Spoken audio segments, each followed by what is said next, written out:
ጋር ነው ስለዚህ አንተን እንዴት ዊክ ፓርትን ያውቁታል ባይዘው ከናርሲስቲክ ጋር የሚኖር ሰው በጣም የሚሸወደው እኔንማ አያጭበረብሩኝም አይቆጣጠሩኝም ብሎ ያስባል በጣም ጎበዞች ናቸው ብዙ ጋዝላይቲንግ የሚል ቪዲዮ ሰርተናል ከዳጊ ጋርና ያላቸው ቴክኒክ ብዛት ልነግርህ አልችልም ከ50 ከ60 በላይ ቴክኒክ አላቸው በጣም ቀላል አንተን መቆጣጠር ዊክ ፓርትን ስለሚያውቁት ቀላል በጣም እና እንደንትን ነው አንተን እንደ ሮቦት ነው በደንብ ተቆጣጥረው ወደሚፈልጉት ነገር የሚያመጡ ስለዚህ they are really the master of manipulation ናርሲስቲክ ሳይኮፓት የሚባል አለ አንቲ ሶሻል ፐርሰናሊቲ የሚባል አለ እነሱን አንገባበትም ሳይኮፓቶችም አንቲ ሶሻሎችም they are really great in manipulation ናርሲስቲኮችም እንደዚህ ሰውን በደንብ መቆጣጠር ይችላሉ አንተን እንደሚፈልጉት ማድረግ ይችላሉ ምክንያቱም ጉዳያቸው እነሱ ራሳቸውን ማየት ላይ የሉበትም ጉዳያቸው በሙሉ አንተና አንተ ነህ ስለዚህ በጣም ጎበዞች ናቸው they are master of manipulation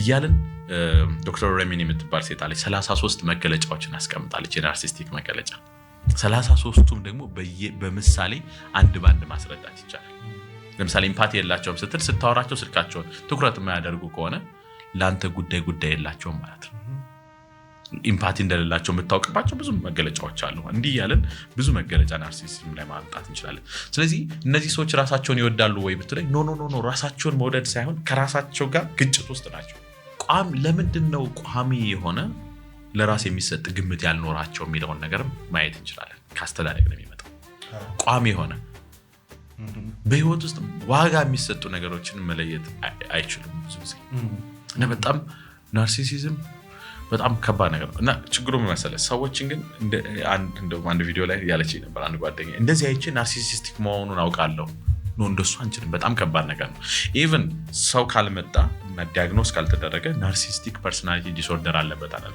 ለምን መሰለህ አንድ ነገር ችግር ሊሆን ይችላል በሽታ ደረጃ የሚደርሰው ግን በደንብ ሲመረመር ነው ያስለኛል ማለት ታመም ያለው ማለት አይደለም ገባ ችግር ገጥሞኛል ለምሳሌ አንድ ያሳለኝ ማለት ታመም ያለው ማለት ነው አይደለም እንደዛ እንደማለት ሊሆን ስለሚችል ሁለተኛ ነገር ደግሞ ፐርሰናሊቲ ስንል ወጥነት ያለው ፓተርን ያለው ጸባይ ስሜት ሐሳብ ያለው ነገር ነው ስብዕና ናርሲሲዝም ስንል ስብዕና ነው ስብዕና ማለት ስብዕና የምንለው ይሄ ማንነት አይደንቲቲ ነው ፐርሰናሊቲ ስብዕና የምንለው ነገር ውስጣዊ ዓለምህ ማለት ነው የተደራጀበት መንገድ በጣም በቀላሉ ለማስረዳት የሰው መልክ አፍንጫ አለን አይን አለን ሁላችንም ተመስገን የተለያየ መልክ ነው ያለን አንድ አይነት ነገር ኑሮ እንደምንድነው የተለያየ ነገር ይኖረን ካልክ መጠኑ ሁኔታው ስለሚለያይ እንደዛ ነው ስብዕና ማለት ደግሞ ውስጣዊ ዓለማችን የተደራጀበት መንገድ ርህራሄን በተመለከተ መግባባትን በተመለከተ ፍርሃትን በተመለከተ ደስታን በተመለከተ ግልጽነትን በተመለከተ ያለበት መንገድ ተደራጅቶ የተቀመጠበት መንገድ የሁላችንም ስብዕና ይለያያል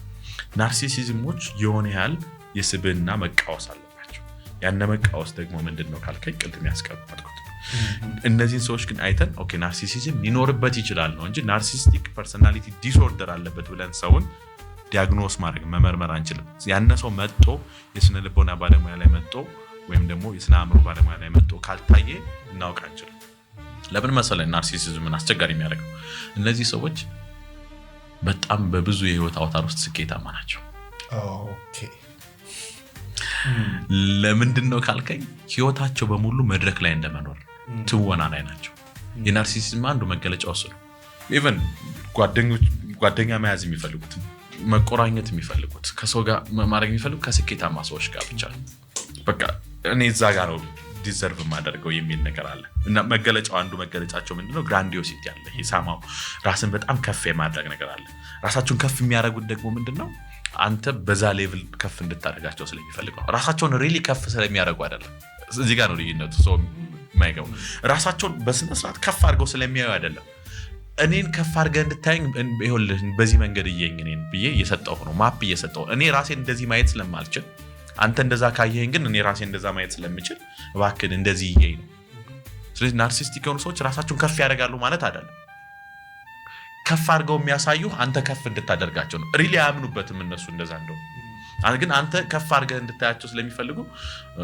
ትናንት ታውቀዋለህ ጓደኛዬ ነው አይዘው ይላሉ በጣም ዝነኛ ባለሀብት ሰው ምናምን ይጠሩልሃል ለምን ጓደኞቼ እንደዚህ ናቸው ስለዚህ እኔም ደረጃ የት ነው በጣም የሚገርመው ነገር ናርሲስቲኮች የሆነ ስኬት ላይ ይደርሳሉ በጣም የህይወታቸው ሁሉን ምንጭ በማህበረሰቡ ዘንድ ዋጋ የሚሰጣቸው ነገሮች መቀናጀትና መያዝ ነው።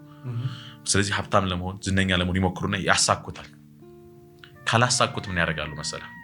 ወሬያቸው በሙሉ ወይ ስላሳኩት ነገር ነው ወይ ስለሚያሳኩት ነገር። ከዚህ በኋላ ስላለው ኢማጂኔሽን በህይወታቸው ምንም የተሳካ ነገር ከሌላቸው እንኳን እንዴት ማወቅ ትችላለህ መሰለህ? የሚያወሩልህ ይገርምሃል። በጣም አሁን በቅርቡ የምከፍተው ንግድ አለ። ያን ንግድ ላይ ስከፍ በጣም ሀብታም ሆናለሁ፣ እንደዚህ ሆናለሁ። በኢማጂኔሽንም ቢሆን እንኳን ትልቅ ቦታ እንድትሰጣቸው እንደሚገባ ያሳየዋል። እኔ ቦታዬ እዚህ አይደለም ነው።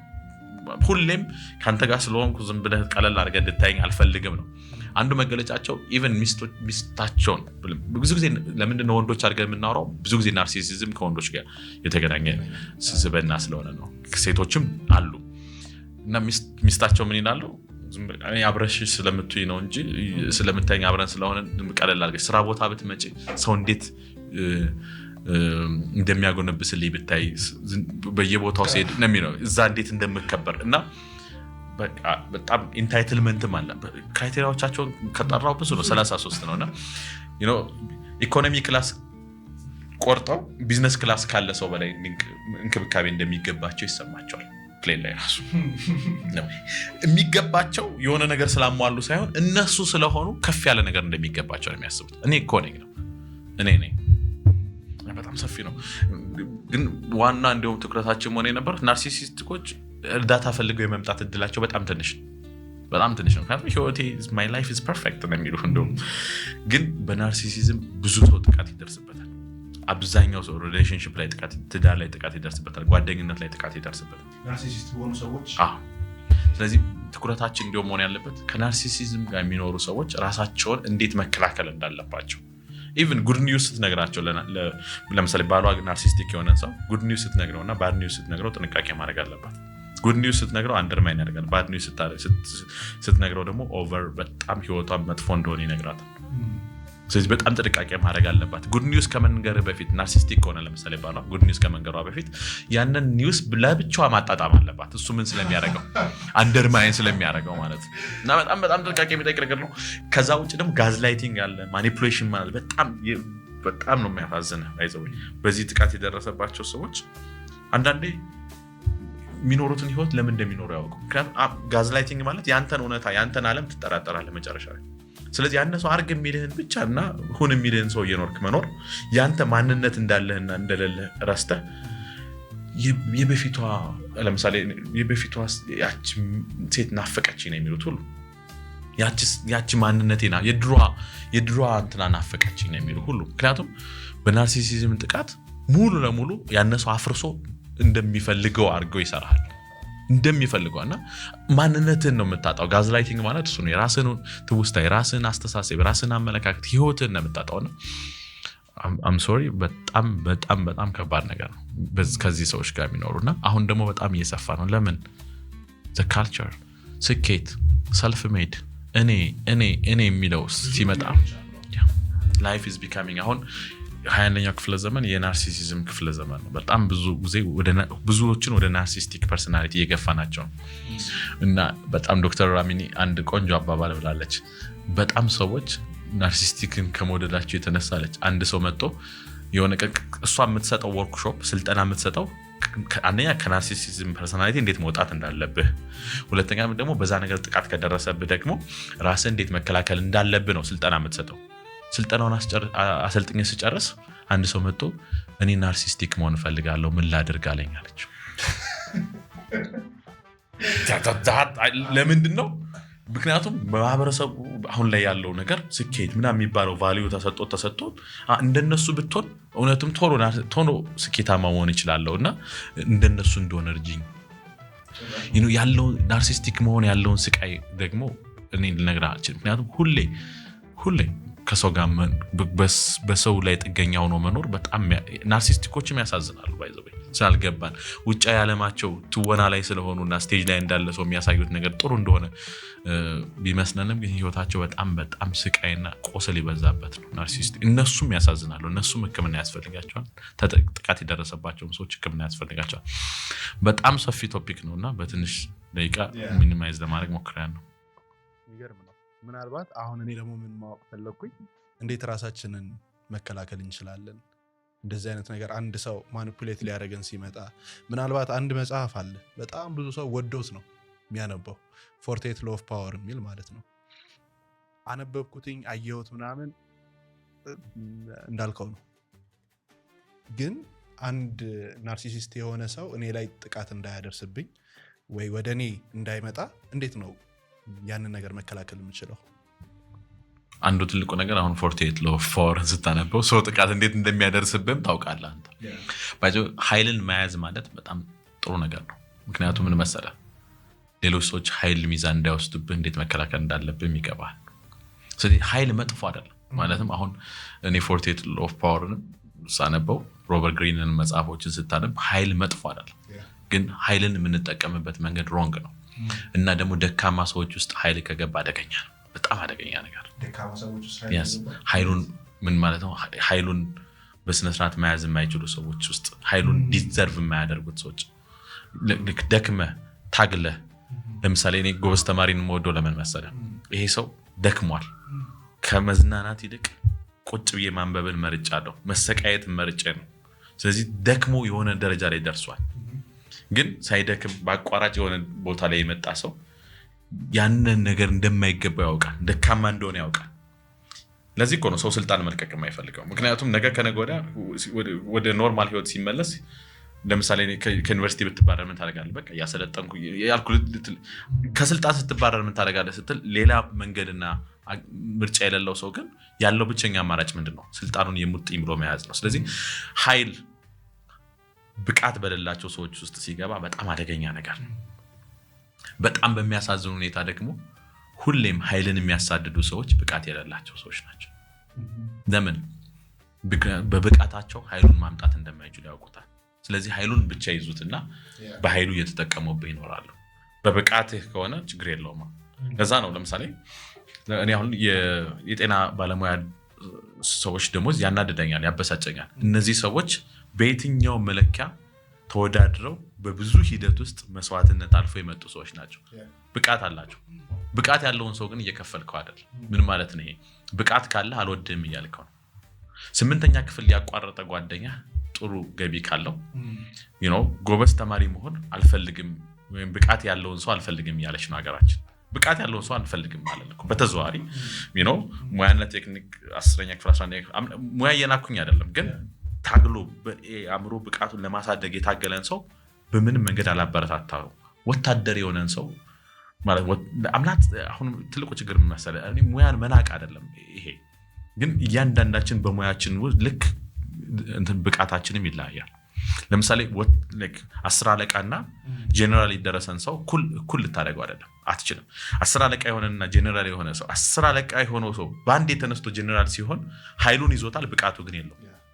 ስለዚህ ምን ያደርጋል? ሁሌም ብቃት ያላቸው ሰዎች ከዙሪያው እንዳይሆኑ ያደርጋል። የኢትዮጵያ ፖለቲካ ዋና ችግሩ እኮ እሱ ነው። ስልጣን ላይ ያሉ ሰዎች ብቃት ያላቸው ሰዎች ስላልሆኑ ያላቸው ብቸኛ አማራጭ ብቃት ያላቸውን ሰዎች ከጎናቸው ማጥፋት። ስለዚህ የፖለቲካው የመጀመሪያ መገለጫው ምንድነው? ብቃት ያላቸውን ሰዎች ማባረር፣ አንደርማይን ማድረግ፣ መደቆስ፣ መጫን ይሆናል ማለት ነው። ምክንያቱም ብቃት በህይወት ደረጃ ውስጥ ሁሉም ሰው እኩል ደረጃ ሊቀመጥ አይችልም። ሶሻሊዝም እና ኮሚኒዝም የተሸወዱት እዚህ ጋር ሄራርኪ አለ። ሄራርኪያችን የተደራጀው በምን መንገድ ነው የኢትዮጵያ ካልከኝ? በብቃት አይደለም፣ በኃይል ነው። ኃይሉን በምንም መንገድ አገኘው፣ በገንዘብ ይሁን በስልጣን አገኘው። ከዛ በኋላ ቶፕ ላይ ትቀመጣለህ። ከዛ የሚያወርድህ የለም። ብቃት ያለው ሰው ግን ለዚህ ነው ዩኒቨርሲቲ መምህራን ያው በጣም በጣም በጣም በጣም እየገረመኝ ነበረ። ፒኤችዲ ለመማር ዩኒቨርሲቲ ገብተን በቀን አንዴ እየበላን ነው የምንማረው። ብቃት ካለ ወደ ስልጣን መምጣት አለብን፣ ወደ ኃይሉ መምጣት አለብን። የኢትዮጵያ ፖለቲካ መነሻው ዩኒቨርሲቲ ነበር። በቃ ብቃት ያላቸው ሰዎች ነበር ፖለቲካ መነሻው። አሁን የኢትዮጵያ ፖለቲካ መነሻው በረሃ ነው እንጂ ዩኒቨርሲቲ አይደለም። ብቃት ያለው ሰው አይደለም የሚመራ። ስለዚህ ትልቁ ችግር ምንድነው ማድረግ ያለብህ? መምጣት ካለብህ ቁጭ ብለህ በቀን አንዴ እየበላው ነው ብለህ ማማረር አይደለም። የዩኒቨርሲቲ መምህር ከሆንክ አእምሮዬን በደንብ በብቃት መጠቀም እችላለሁ እያልከኝ ነው። አእምሮን በብቃት መጠቀም ከቻልክ ወደ ኃይል ለምን አትመጣም? ወደ ስልጣን ለምን አትመጣም? ያ ወደ ስልጣን መምጣት አለበት የዩኒቨርሲቲ መምህር። የጤና ባለሙያዎች ዶክተር ነኝ ብሎ ቁጭ ካለ ኖ እንደሱ አይደለም፣ መምጣት አለበት። ስለዚህ ኃይል መጥፎ አይደለም፣ ግን ኃይል ብቃት በሌላቸው ሰዎች ውስጥ ይገባል። ገንዘብ የንግድ ብቃት በሌለው ሰው ውስጥ ከገባ አደገኛ ነው። ምክንያቱም ነገ ከነገ ወዲያ እንዴት አድርጎ ማትረፍ እንዳለበት ስለማያውቅ ሲደቆስ ነው የሚኖረው። ግን ከትንሽ ተነስቶ ገንዘብ እንዴት ማምጣት እንዳለበት የሚያውቅ ነጋዴ ከሆነ ነገ ከነገ ወዲያ አይገርመውም። ምክንያቱም ገንዘቡን ሁሉ ብትቀማው አሁን መልሶ እንደገና ሀብታም እንደሚሆን ያውቀዋል አይደል? ጂምሮን በጣም ቆንጆ አባባል አለኝ። የዓለምን ሀብት በሙሉ ወስዳችሁ ለሁሉም ሰው ብታከፋፍሉት በአንድ ዓመት ጊዜ ውስጥ ብሩ ወደ ነበረበት ይመለሳል ብሏል። ይሄ የሚሆነው ግን በብቃት ሲሆን ነው፣ ብቃት ሲኖራቸው ነው። አሁን የኢትዮጵያን ሀብት በሙሉ ሰብስበህ ለህዝቡ ብታከፋፍለው ወደ ነበረበት አይመለስም። ለምን? አብዛኛው ሰው ሀብቱን ያገኘው በጤናማ መንገድ ስለሆነ ወርሶት ስለሆነ ግማሽ ሰው በብቃት ያልተመረኮዘ ሲስተም ይወድቃል። የኛ ሲስተም ኮላፕስ ያደረገ የመጣው ለዛ ነው። የፖለቲካ ሲስተማችን ኮላፕስ ያደረገው ኃይልን ለኃይልነቱ ብቻ እየተጠቀምንበት ስለሆነ ነው። የንግድ ስርዓታችን ኮላፕስ ያደረገው የንግድ ስርዓታችን በብቃት ሳይሆን በኃይል የመጣ ስለሆነ ነው። ስለዚህ ኃይል መጥፎ አይደለም። ግን ወደ ናርሲሲዝም እንመለስና 48 ሎው ኦፍ ፓወርን በደንብ ማንበብ አለበት ሰው እንዴት ማኒፑሌት እንደሚያደርገው የሚገባ ይዛኔ ነው። ያኔ ነው ዋው ትላለህ። አይ ቲንክ ደረጋጋ እንደዚህ ለካ ይሄ ነገር የደረሰው በዚህ ምክንያት አላቆም ነበር። ስለዚህ ኃይል እኔ ፓወር ኤንድ ፖለቲክስ የሚል የድርጅቶች ውስጥ የተለያዩ ጥናቶችን ሰርቻለሁና ፓወር መጥፎ ነገር አይደለም። ፓወር ማለት ምን ማለት መሰለህ? ኃይል ማለት ተጽዕኖ የማሳደር አቅም ማለት ነው። ፓወር ማለት እሱ ነው። ተጽዕኖ የማሳደር አቅም ምን ያለው ሰዎችን ኢንፍሉዌንስ የማድረግ አቅም ምን ማለት ነው። እሱ ደግሞ በጤናማ መንገድ ሊመጣ ይችላል። ለምሳሌ እኔ በመማር የተነሳ ብዙ የተማርኩ በሄድኩ ቁጥር ፕሮፌሰርነት ደረጃ ላይ ከደረስኩኝ በእውቀት የተነሳ ተጽዕኖ የማሳደር አቅሜ እየጨመረ ይመጣል ማለት ነው። እሱ ጤናማ መንገድ ነው። አሁን ትልቁ ችግር ኃይልን በአቋራጭ መንገድን ማግኘት ይቻላል። በአቋራጭ መንገድ ስታገኘው በብቃት አይደለም ያገኘው። ስለዚህ አይገባህም፣ የማይገባህን ኃይልን ያገኘው። ለዛ ነው ማህበረሰቡን ምን ማድረግ አለበት ካልክ የማይገባ ኃይል ያላቸውን ሰዎች ማክበር የለበትም። የትም ፍጭው ዱቄቱን አምጪው የሚል አባባል ይዘህ ሀብታም ከሆነ በኋላ ልታወግዘው አትችልም። ሙስና ሰርቶ ከሆነ ሀብታም የሆነው ይህ ነው። ሙስና ሰርቶ ሀብታም እንደሆነ እያወቀ እኮ ነው ማህበረሰቡ የሚያደንቃቸው። በብቃታቸው ያላገኙትን ነገር ነው። ለምን ብለህ አይገባቸውም ብለህ ነው ፊትን ስታዞርበት ሰው ከፊቱን ከሚያዞርብኝ ሀብቱ ጥንቅር ብሎ ይቅር ማለት ይጀምራል ሰው። ግን እንደዛ ማለት አልቻለም። ስለዚህ ናርሲሲዝም ላይ ያለው ነገር የመጀመሪያው ነገር ጋዝላይቲንግ ቴክኒኮችን ማወቅ፣ ማኒፑሌት እንዳትደረግ በደንብ ማወቅ። ይሄን ደግሞ ስታደርግ የራስህን ባይ ዘ ወይ ናርሲስቲኮች ያንተን ክፍተት ያውቁታል። ስለዚህ ክፍተትን ማወቅ። ስለዚህ ሰው በክፍተት አትሊስት ክፍተትን አትሸፍነው ማለት ሶልቭ አታርገው፣ ግን ክፍተትን እወቀው። ክፍተትን ካወቀው እኔ አሁን በጣም አድናቆት የምፈልግ ከሆነ ናርሲስቲሞች በጣም ምትገርም ምናምን ሲሉ ብለህ ትተዋለህ because you know ክፍተትን። ስለዚህ አንደኛ ክፍተታችንን በደንብ እንወቅ። ክፍተታችንን ስናውቅ ሰዎች ክፍተታችንን በደንብ አይጠቀሙብንም። ስለዚህ ስለራሳችን ያለንን አረዳድ በደንብ እያወቀን እንሄድ። ናርሲስቲኮች አንዱ የሚጠቀሙትን ነገር ላስረዳና ልጨርስ። ላቦሚንግ ይባላል። በአንድ ቀን ጫፍ ያደርሷል። ናርሲስቲክ መሆኑን አንድ ሰው የምታውቀው ምን መሰለህ? የሆነ 3 ቀን ምናምን አግኝተው ዴት አድርገው ይሄን ሰው ነው ማግባት የምፈልግ ብላ ወስና ቁጭ ትላለች አንድ ሴት። ለምንድን ነው? የመጀመሪያው ዴት ላይ በቃ የሚገርም የፍቅር ተአምር ነው የሚያሳያት። ሁለተኛው ላይ ስጦታ እና አንዴ ነው የሚያመጡት። ናርሲሲዝሞች የማይችሉት ነገር ምን መሰለህ? ትንንሽ ነገሮችን በየቀኑ ማድረግ አይችሉም። ትልልቅ ነገሮችን አንዴ ማድረግ ይችላሉ። ፍቅር እንዴት ነው መለኪያው ካልከኝ፣ ብዙ ሰው ፍቅር ላይ ያለው ሚስ አንደርስታንዲንግ ነው የትንንሽ ነገሮች ውጤት እንጂ የትልቅ ነገር ድምር አይደለም ፍቅር። በአመት አንዴ አኒቨርሰሪ ማክበር አይደለም ፍቅር። በየቀኑ እወድሻለሁ መባልና ማክበር መቻል ነው አንድ ሰው። ለምሳሌ ለዚህ ጥሩ መገለጫው የጥርስ ሐኪም ጋር ሄደህ በአመት አንዴ ጥርስን ከምትታይ ነው ወይንስ በየቀኑ ጥርስን በቀን 2 ጊዜ ብራሽ ማድረግ ነው ጠቀሜታ ያለው ብትባል የትኛው ነው? በቀን 2 ጊዜ ጥርስን ብራሽ ማድረግ ነው ጠቀሜታ ያለው በአመት አንዴ ጥርስን ሐኪም ቤት ሄደህ ከመታየት ይልቅ ማለት ነው። ስለዚህ ትንንሽ ነገሮች ናቸው ተጽዕኖ ያላቸው። ናርሲስቲኮች እንደሱ አይችሉም። ላብ ቦሚንግ ነው የሚችሉት። የመጀመሪያው ቀን ሲያገኘው ለአንድ ሳምንት ጥሩ ተዋናይ ስለሆነ አይከብዳቸው። የዛኔ ምን መሰለህ አንተም ሙሉ ጋርድህን፣ ምክንያቱም ሰው ስንቀርብ መጀመሪያ ጋርድ አለ ከዛ ሰው ለመጠንቀቅ የምናደርገው በአንዴ ያንን ጋርድ ድርምስምስ አድርጎት ይገባሉ። ከዛ በኋላ ቨልነረብል እንሆናለን። ቨልነረብል መሆን ማለት ደግሞ ለመጎዳት ውንድድ ለመሆን ክፍት መሆን ማለት ነው። ከዛ በኋላ እንደፈለጉ ያውቁታል። ጋብር የመጀመሪያ ቀንም ቀላል ጥያቄ ጠይቋል። ምን አይነት ወንድ ነው የምትወጂው ይላል። እንደዚህ